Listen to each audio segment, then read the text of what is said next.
Hello guys, so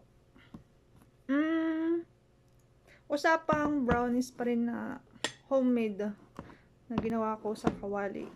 So inulit ko ulit siya, nilagay ko ulit siya sa freezer naman, sa freezer. Kanina sa fridge lang. Ngayon sa freezer naman. So try natin kung okay na siya. Uy, hindi naman siya ganun ka-perfect, pero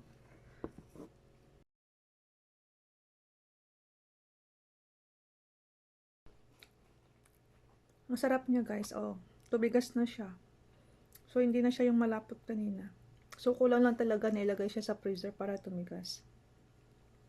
So, yung lasa niya parang yung mga nakakain ko na lang din ng brownies. Pero iba lang talaga yung mga ginagamit siguro na ingredients.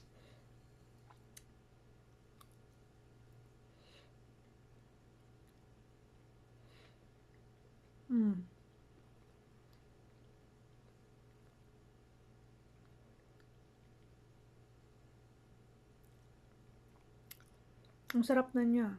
Matigas na talaga siya. Ito, matigas na. So, kaya kulang lang talaga sa nailagay siya sa freezer para tumigas.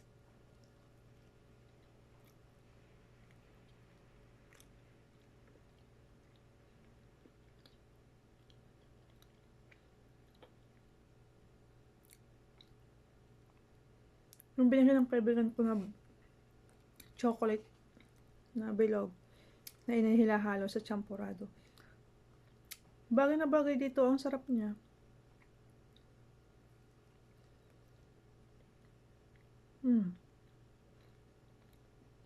Grabe.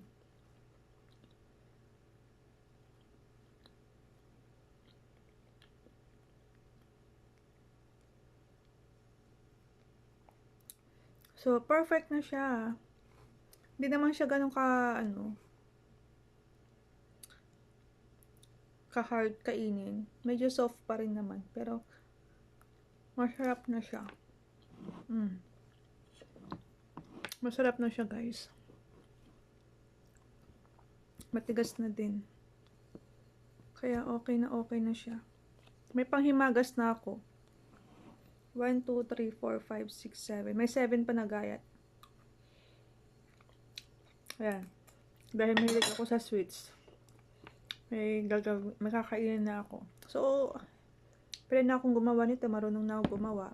Siguro kailangan ko na perfect kung paano gumawa nito.